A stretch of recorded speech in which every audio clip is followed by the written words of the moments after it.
La traición de Cristóbal de Olid. Oh, me gusta ese título, ¿eh? La traición de Cristóbal de Olid. Hacia el año 1524, Hernán Cortés ya había conquistado la ciudad de Tenochtitlán y habían caído Moctezuma y Cuauhtémoc, su sucesor. Cortés tenía intenciones de avanzar en su conquista hacia el sur. Un objetivo principal de su escuadra era descubrir el estrecho que debía conectar el Atlántico con el Pacífico. Que debía conectar era creer que la geografía tenía que estar al servicio de la corona española. ¿Por qué debía haber un estrecho que conectara el Atlántico con el Pacífico? De hecho, no lo hay. El que hay es casi inútil.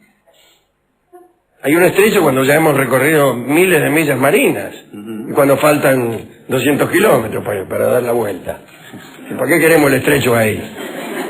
Es un estrecho entre islas, no es un estrecho en realidad. No es una zanja en medio del continente. Claro. No es una zanja en medio del continente. Claro, separa una isla más o menos grande, como que se llama así, de otras. Así que, bien. Los españoles ya habían captado la proximidad que había entre un océano y otro, en América Central, especialmente Balboa, ¿no?, que había hecho interesantes descubrimientos allá por 1513. Vamos, había descubierto nada menos que el Océano Pacífico. No le puso así, él le llamó Mar del Sur. Pero bueno, los geógrafos españoles no podían creer que se interpusiera entre los dos océanos una barrera tan tremenda sin el más mínimo estrecho. Una injusticia, es cierto, una verdadera injusticia continental. Las cartas de Cortés tocaban frecuentemente ese tema. Me refiero a las cartas que Cortés le mandaba al rey, no a Carlos V. Una vez le escribió: Su Majestad puede tener certeza de que ansío descubrir un estrecho secreto. No sé por qué de qué manera iba a ser secreto el estrecho. Un estrecho secreto debía ser muy estrecho. Para poder taparlo, digo yo, con ramas, con yuyos, etcétera, ¿no? Bien. Pospondré, seguía Cortés, sin hacerme caso, todos los intereses y proyectos para realizar este gran objetivo. Cortés ordenó entonces que se preparara una expedición para buscar la conexión oceánica. Esa expedición quedó a cargo de Cristóbal de Olid, un oficial que había comandado una de las divisiones del ejército de Cortés. Olid había nacido en Linares, una ciudad de Andalucía, en 1488. Tenemos las instrucciones que le dio Cortés a Olid para hacer la expedición en busca del estrecho. Era muy minuciosa. Olid debía partir hacia el sur, hacia Honduras, y establecer allí una colonia. De esa colonia saldrían expedicionarios en busca del misterioso paso. Cortés ordenó que no se produjeran muertes de indios ni guerras, que se buscara oro y plata. Había informes que aseguraban que el país estaba lleno de oro, tan lleno que los pescadores usaban plomadas de oro para las redes. Miramos. Otra orden decía que los clérigos que participaban de la expedición debían predicar y que no debían consentir en sodomías ni sacrificios. Otra orden de Cortés indicaba que se destruyeran todas las cosas en donde los indios, todas las casas debe ser, ¿no?, en donde los indios encarcelaban a sus enemigos, según él creía, para engordarlos y comérselos. Y por último, en todas partes debían levantar cruces. Muy bien, Cristóbal de Olid se despidió muy amistosamente de Cortés el 11 de enero de 1524 y empezó su aventura.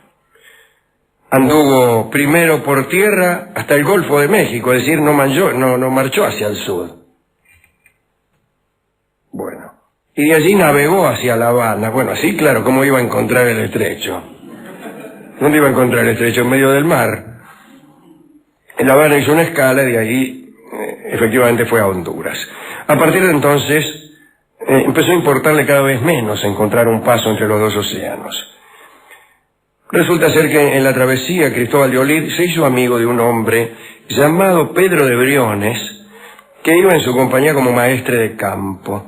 La crónica dice que Briones era un hombre inquieto, díscolo y turbulento, que tentó a Olid con las riquezas que podía encontrar en Honduras. Le dijo, más que estrecho ni que estrecho.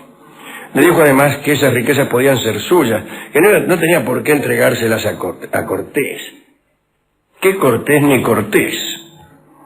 Digamos que en aquella travesía, no solo Pedro de Briones, sino también muchos hombres, tuvieron la esperanza de independizarse del trato que Cortés les había impuesto en México.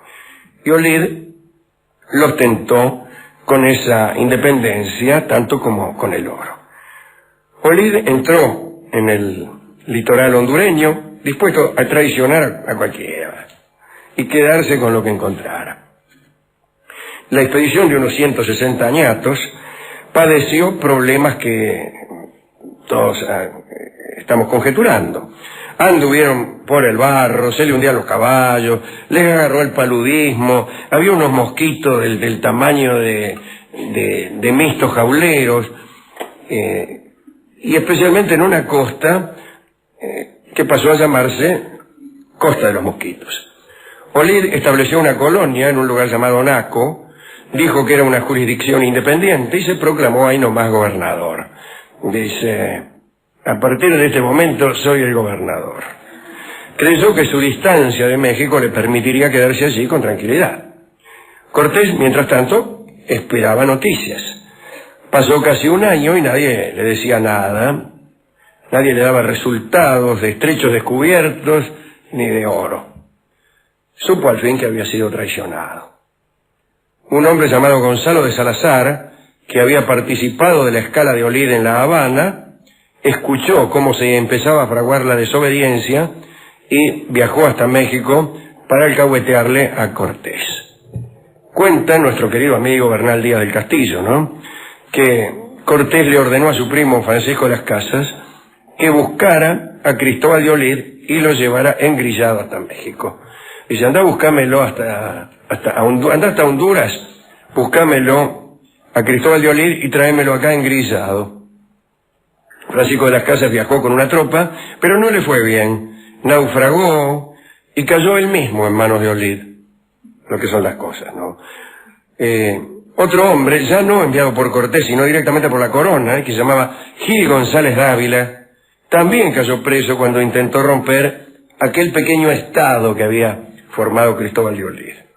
Estos dos prisioneros, es decir, dos tipos que lo fueron a encanar y que cayeron prisioneros, no tenían una vigilancia demasiado pesada porque, bueno, ¿para qué? ¿A dónde iban a ir, no? Pero la liviandad de la vigilancia hizo prosperar una conspiración. Los dos conspiraron para matar a Olid. Como eran hombres de alcurnia, Olid les permitía cenar con él. Conversaban acerca de Cortés, de las primeras incursiones que los tenían de un mismo bando. Esas reuniones se repitieron mucho y la verdad es que al final la vigilancia ya se había relajado por completo, ¿no? Es lo que tiene el aburrimiento. Olid estaba aburrido, quería hablar con alguno y los llamaba a los presos. Un domingo a la noche empezaron a escabiar. Tomaron vino, tenían una borrachera padre. Y en determinado momento Olid fue atacado por las Casas, que le hundió en la garganta un cuchillo de escribanía. Era un lugar un poco apartado, pero había cuchillos de escribanía. Los escribanos están en todas partes, o al menos sus cuchillos. González Dávila participó hiriendo a Olid con una jarra. Pero Olid no murió, claro, es difícil matarte con un cuchillo de escribano y con una jarra. Salió corriendo y consiguió huir al monte. Los guardias estaban desprevenidos. Los guardias no sé a quién responderían, ¿no?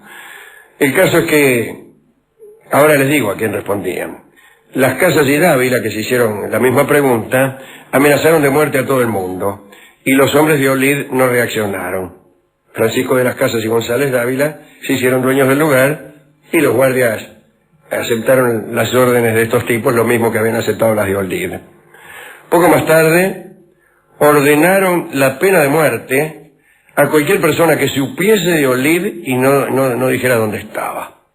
Un clérigo, o mejor todavía un clérigo, se presentó pidiendo por la veda de Olid en su nombre, incluso antes de entregarlo. Parece que el tipo sabía dónde estaba y vino y dice, bueno, yo le digo dónde está, pero respeten su vida, etc. Lo que hicieron fue apretar al clérigo. Así que vos sabés, bueno, me lo decís. Y finalmente el clérigo escupió. Cristóbal de Olid, que se había refugiado en el monte, fue hallado, le curaron las heridas y lo condujeron a la colonia, donde lo degollaron por desobediencia, ambición e ineficacia. Era el año 1524 y Cristóbal de Olid tenía 36 años. Esta fue la historia de Olid. Una buena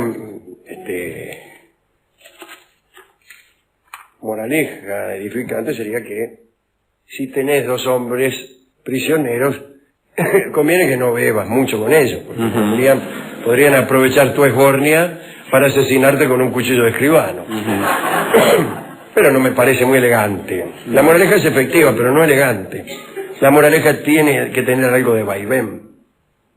Incluso hay gente que piensa creyendo que los vaivenes aseguran la veracidad de cualquier dicho. Sí, es cierto. El vaivén o la rima aseguran la certeza del pensamiento. Si usted dice, por ejemplo, si concurres a algún lugar, trata de comportarte del mismo modo en que lo hacen todos, no parece convencer a nadie. Pero si usted dice, a donde fueres, haz lo que vieres, entonces parecerá mucho más profundo. Se trata en verdad de la misma gilada. Incluso hay quienes argumentan con la rima. Dicen, el que se fue a Sevilla perdió su silla. Y se sientan en tu lugar sin parar mientes en el hecho de que vos le podés pegar una trompada.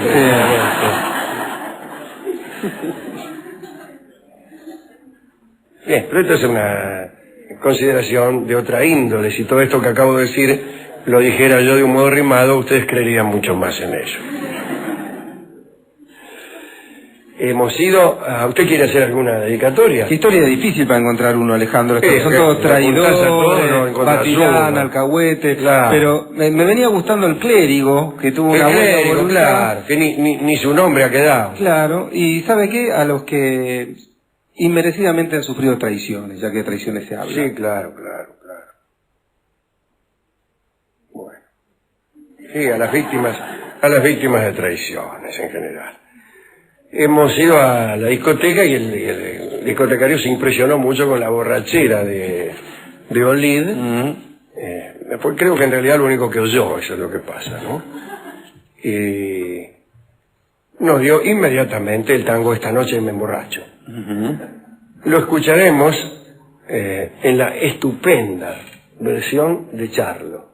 Estupenda y poco frecuente versión de Charlo. Esta noche me emborracho es un tango clásico para ilustrar borracheras. Pero la versión de Charlo es impresionante. Adelante, don Carlos.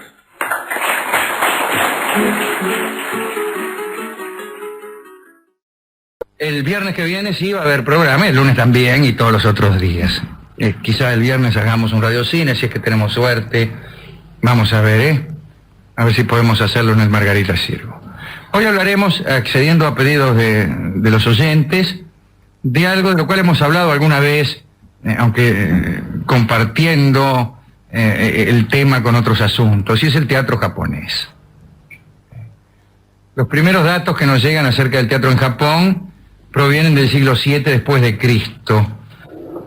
Por esos tiempos, ese tipo de acontecimientos eran importados del sur de la China y la verdad es que eran bastante elementales en su trama y en su puesta. El dramaturgo, lejos de preocuparse por inventar una intriga animada por varios actores en la escena, o incluso un diálogo, no sé, se limitaba a hacer desfilar sucesivamente por delante del público a sus personajes, cada uno de los cuales entraba por turno a escena, acompañado según su importancia de hasta 6 criados. Es decir, el personaje tenía sus criados y el número de criados señalaba la importancia del personaje, ¿no? Digamos que cada personaje solo contaba su intervención en la trama de frente al público. No había interacción entre ellos. El héroe, por ejemplo, después de haber saludado a la concurrencia, ¿qué tal, cómo están?, relataba con voz nasal y lenta toda su vida, comenzando por explicar detalladamente su estado civil, como si un estado civil pudiera ser detallado. Respuesta: puede ser detallado. Puede ser arduo contestar la pregunta estado civil. Estado civil, no lo sé. Sí. Me pone usted en un compromiso. Sí. Después de que el primer personaje narraba sus aventuras, salía otro, por ejemplo, el matador del héroe, y bueno. Y muchas veces las historias eran tan largas que tenían que suspenderse para seguirlas al día siguiente. Las primeras formas conocidas del teatro japonés seguían, como se ha dicho, algunas características de los espectáculos chinos, pero poco más tarde apareció el jigaku. El jigaku consistía en obras que incluían bailes con máscaras, y según parece tenían contenidos cómicos. El según parece denota la ausencia de toda participación en el efecto cómico del cronista, según parece, ¿no? En el siglo VIII el jigaku cayó en desuso porque su carácter frívolo disgustaba a los gobernantes japoneses de ese periodo, que querían un teatro comprometido. Esto es un agregado mío. Y el jigaku fue sustituido por el bugaku. Las danzas bugaku representaban situaciones simples, como por ejemplo la llegada de un general de la guerra. Hay una situación simple. Llega un general de la guerra. Hay festejos, hay relato de sus peripecias, y junto con el bugaku apareció un tipo de espectáculo acrobático conocido como sangaku. Los números típicos eran el funambulismo, los tipos ahí que caminaban arriba de la soga, ¿no? Malabarismo e introducción de sables en la boca.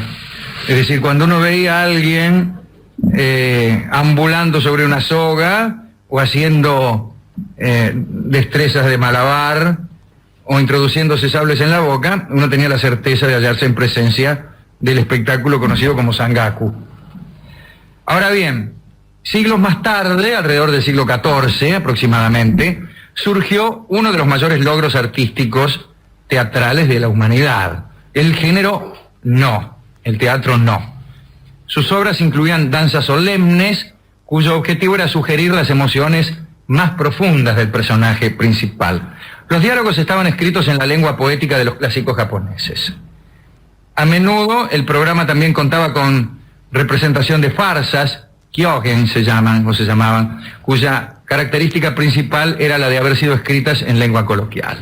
El teatro no surgió como una fusión del dengaku, que eran unas danzas folclóricas que celebraban la plantación de arroz, y el saragaku, que era un entretenimiento popular que combinaba mimos, acrobacias y payasos.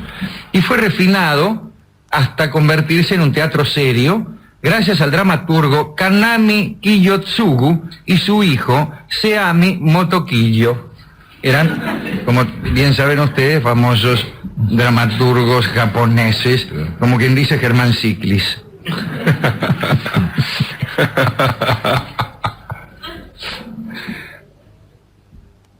Parece que Seami, el hijo, ¿no? Seami Motokiyo, presentó una obra frente a un jefe militar que tenía la desdicha de llamarse Ashikaga en 1374.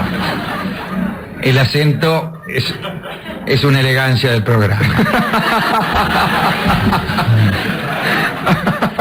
Al jefe militar Ashikaga le gustó tanto que Seami se ganó el favor del shogunado, ya sabemos lo que son los shogunes, y el teatro no tuvo su mecenazgo. Hay 5 categorías de obras no: las que tratan de un dios, las que tratan de un guerrero, las que tratan de una mujer, de un loco o de un demonio. En el no solo actúan hombres, lo mismo que en el teatro chino, ¿no? Hombres que realizan también los papeles femeninos cuando es necesario, lo mismo pasaba en el teatro isabelino. El shite es el actor principal. Shite se llama.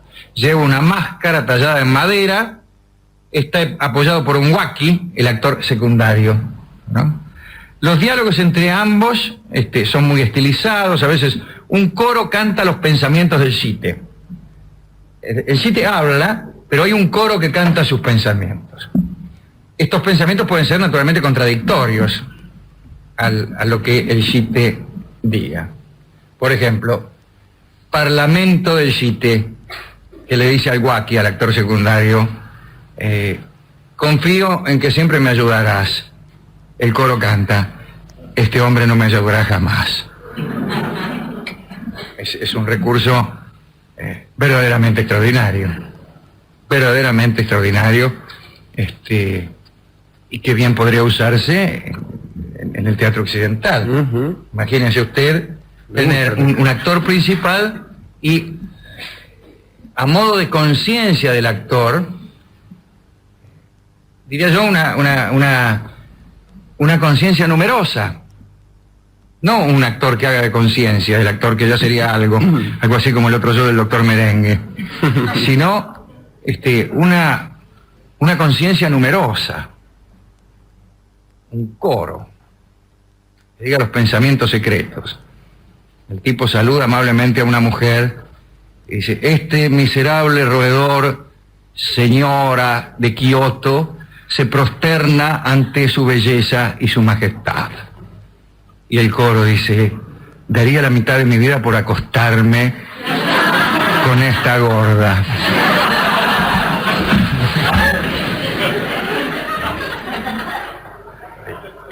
Si no hay ahí madera para trabajar un fenómeno teatral, yo no sé cómo me llamo.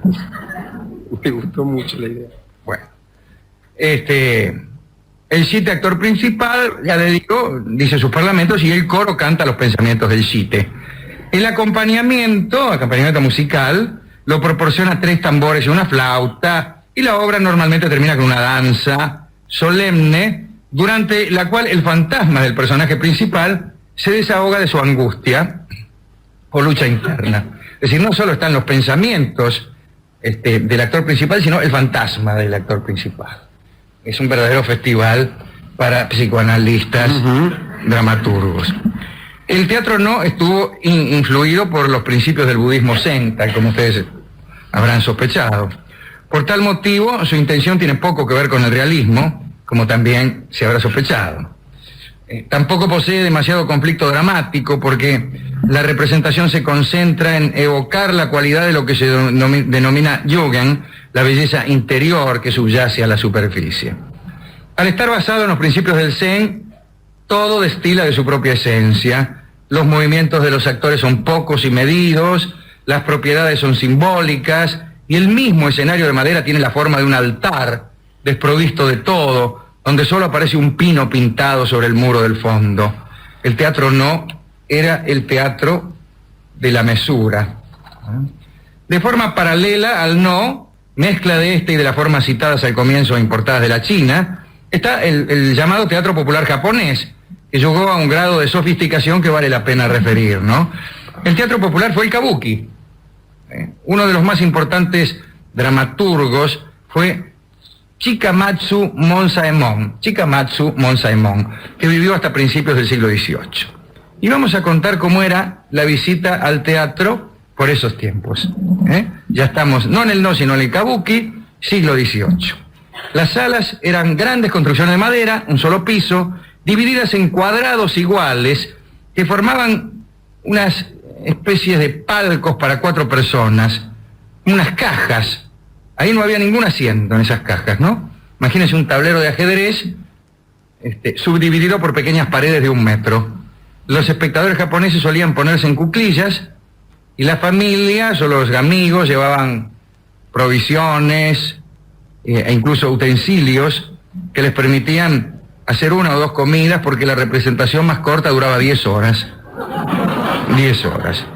Esta duración de los espectáculos se explica porque el drama japonés no se sujetaba a lo que los clásicos europeos denominaron unidad de acción. Lo que para nosotros sería un desenlace, no era en el Japón el final del drama, oiga usted, Rolón, esto, sino que el final admitía una serie de acontecimientos sucesivos a los que no ponía término ni siquiera la muerte de todos los personajes. La desaparición de estos traía consigo consecuencias póstumas que el público japonés y usted, Rolón, ansiaban conocer. Taparon el agujero del gallinero. Y la casa que vendieron después de morir todos, ¿a manos de quién fue a parar? ¿Qué fue de aquel barquero que les ayudó a cruzar el río? Bien. El escenario estaba a la altura de las cabezas de los espectadores sentados de cuclillas, aunque varios corredores, a esa misma altura, llegaban hasta ese escenario desde distintos vestíbulos. Por allí entraban o salían los actores, según vinieran del campo, o de la guerra, o de la calle. Además, mientras la acción principal se desarrollaba en el escenario, se representaban en los costados de la sala escenas accesorias sobre otros incidentes del drama. Por ejemplo, si un soldado escapaba de la guerra y contaba sus peripecias en la escena principal, en una escena accesoria se daba lugar a la batalla que había abandonado. Impresionante. Sí. Si, por ejemplo, se planeaba una conspiración, la víctima aparecía en alguno de estos escenarios accesorios, concentrada en sus menesteres, sin enterarse de lo que sucedía en la escena principal, donde estaban conspirando. En los dramas occidentales suele ubicarse a la víctima ausente o en algún rincón del mismo escenario. Los japoneses prescindían de la unidad del lugar para producir mayor verosimilitud.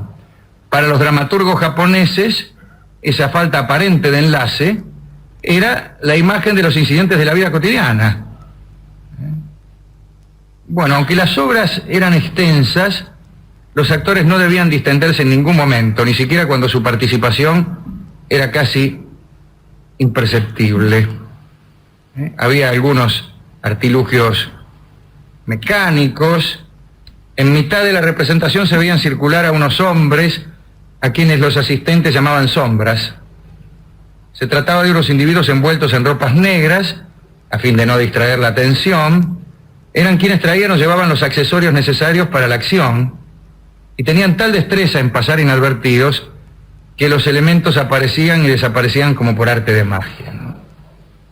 Cuando la luz no era suficiente, lo hemos contado alguna vez, el actor iba acompañado en sus movimientos por un personaje neutro que mantenía constantemente junto a su rostro un farol puesto en la punta de un palo.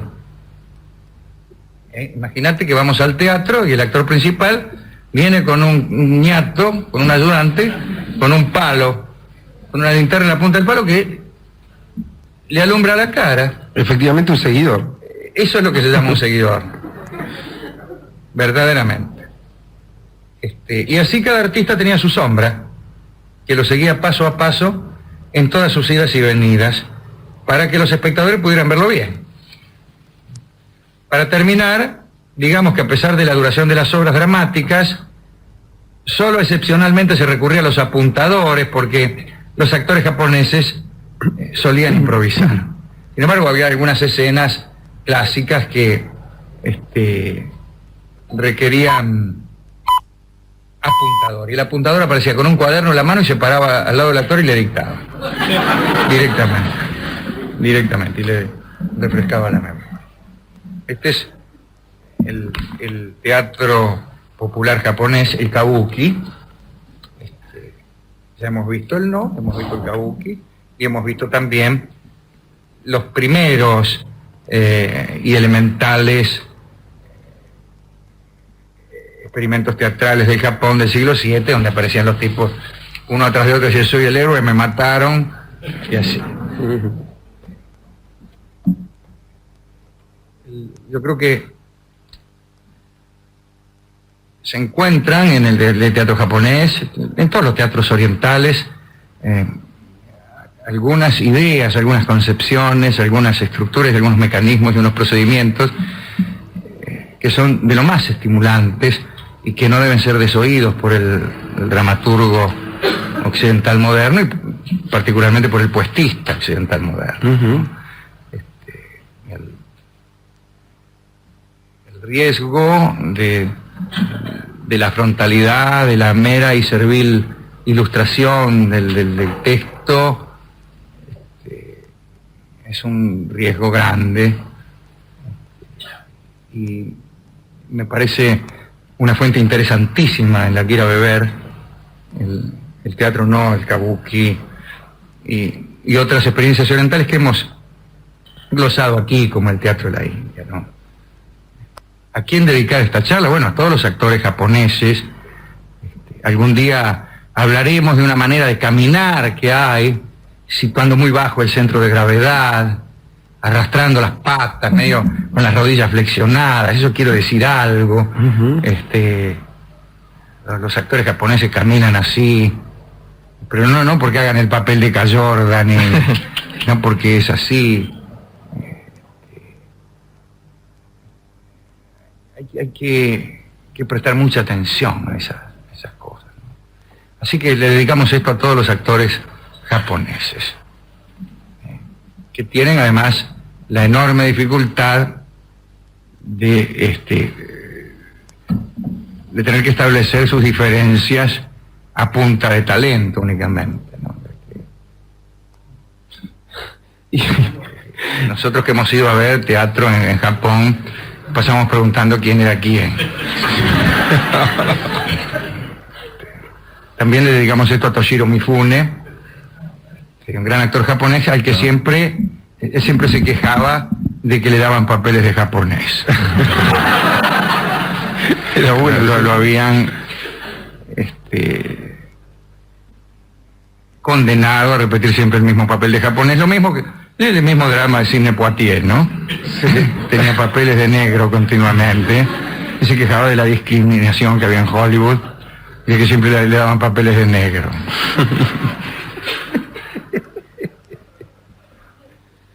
Bueno, entonces también a Sidney Poitier, a Toshiro Mifune y a muchos japoneses amigos nuestros, algunos de los cuales son incluso actores. ¿Con qué ilustrar esto?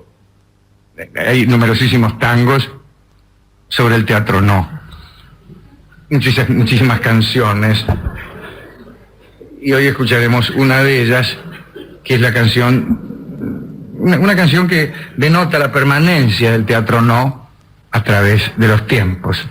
Es la canción Todavía no,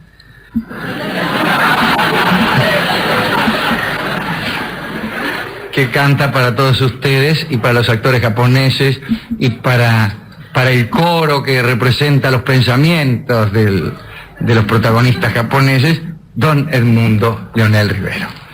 La alianza entre Luis XII y los Borgia. Así que, para hablar de esto debemos ubicarnos a fines del siglo XV. Por entonces el rey de Francia era Luis XII. Estaba casado con la reina Juana, a la que quería repudiar porque no le había dado hijos y porque tenía serios problemas físicos. Era muy fea, un poco renga, la pobre Juana, que sufrió tanto y fue víctima de enormes injusticias. Sucedía que el rey quería casarse con Ana de Bretaña, mujer a la que realmente amaba, ¿no? El proceso de anulación del matrimonio entre Luis y Juana fue espantoso. Estuvo poblado de jueces aliados al rey que certificaron una enorme serie de falsedades que humillaron a Juana. Se le reprochó a Juana no haber consumado el matrimonio con el rey, lo cual era mentira. Ella, con toda prolijidad, indicó los lugares donde Luis se había mostrado tierno con ella y el número de sus uniones. Dijo: 6 veces en Liniers, 2 veces en Lusignan, 3 en Orleans, 1 en Nantes y 4 en Amboise. Como para un matrimonio no era tanto. Y si las tenía que anotar, supongo que no eran tan frecuentes. Pero bueno, ella había llevado una contabilidad escrupulosa de las caricias de su marido.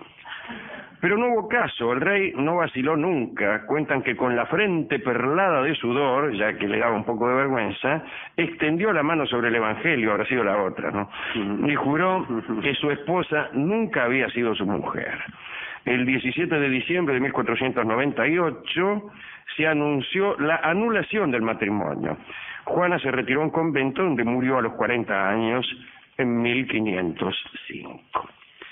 Luis XII no esperó la notificación pública del juicio para escribir a Anita de Bretaña, que ya era libre a su turno, entonces le escribió que ya podían casarse. Sin embargo, le faltaba una dispensa, ya que eran primos. Todo dependía de Roma. El Papa era Alejandro Borgia. Debía darles permiso para este casamiento y empezó una negociación. En recompensa por la ayuda que le iba a prestar, Luis le prometió a Alejandro, al Papa Borgia, intervenir para conseguirle novia al hijo del Papa, César Borgia. Además, Luis le entregó a César el ducado de Valentinois. Todo esto como pago por esta dispensa, por esta ayuda que el Papa le iba a prestar. Alejandro VI se entusiasmó, entregó la dispensa para que Luis pudiera casarse con Ana. Y el rey salió corriendo para casarse, ¿no?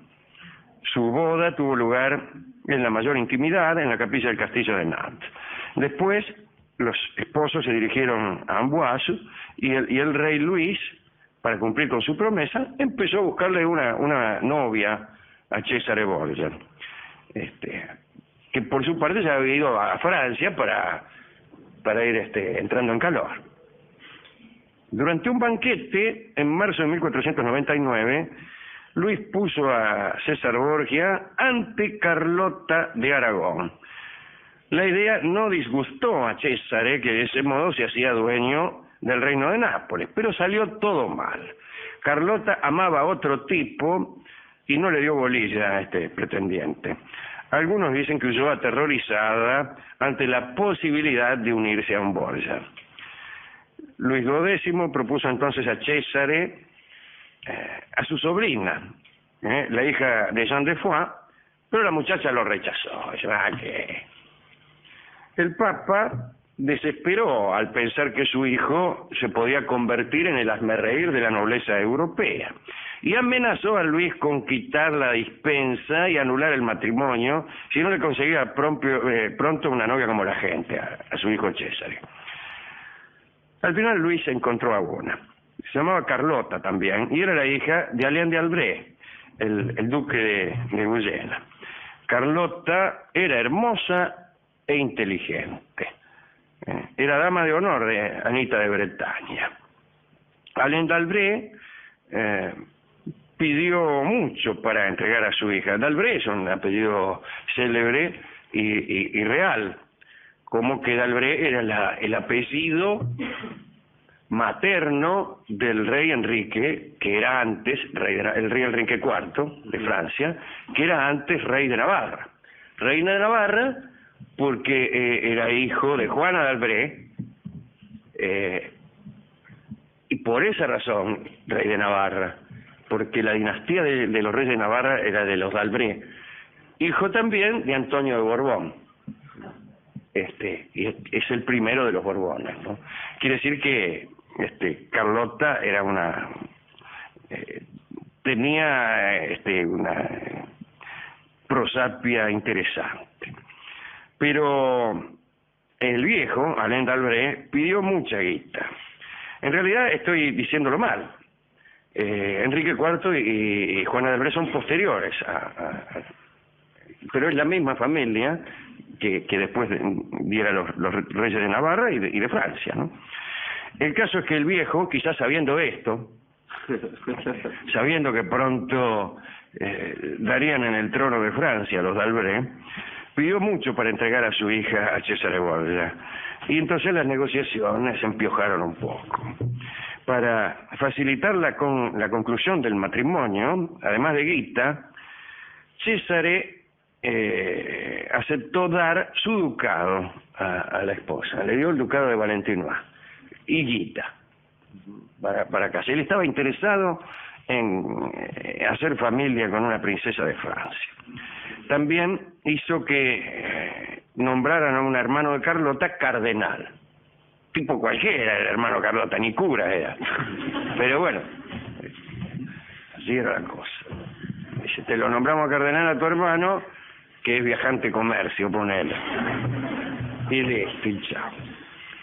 El caso es que el 10 de mayo de 1499 se firmó el contrato de matrimonio en presencia del rey de Francia.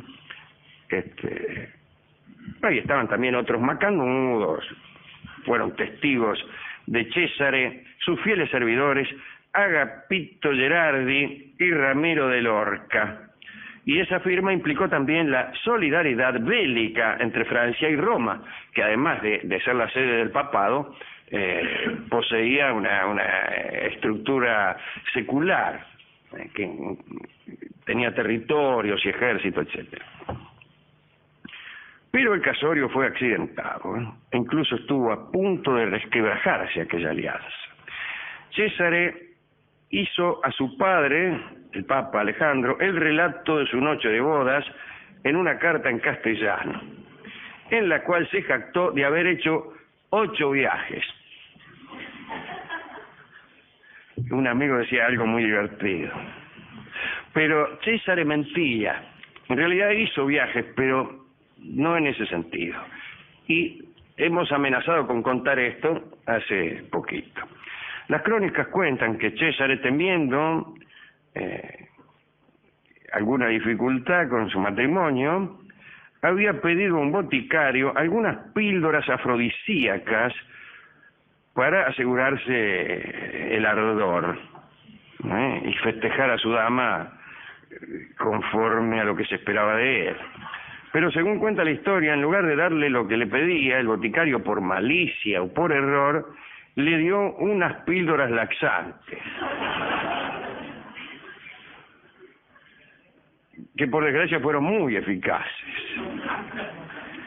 Y por tal motivo, César Borgia no dejó de ir toda la noche al retrete.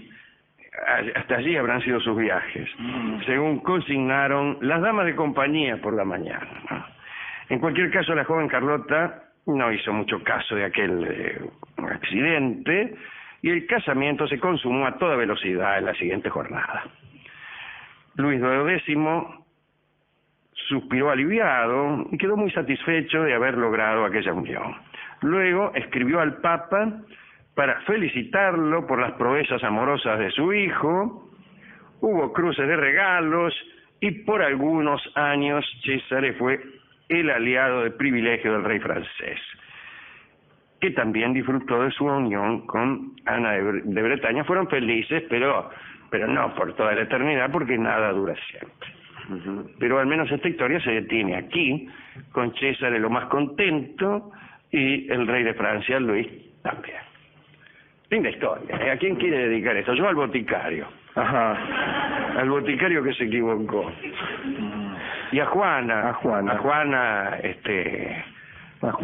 La esposa de Luis, que fue repudiada de un modo canallesco. Bueno, hemos ido a la discoteca a ver qué nos dieron. Claro.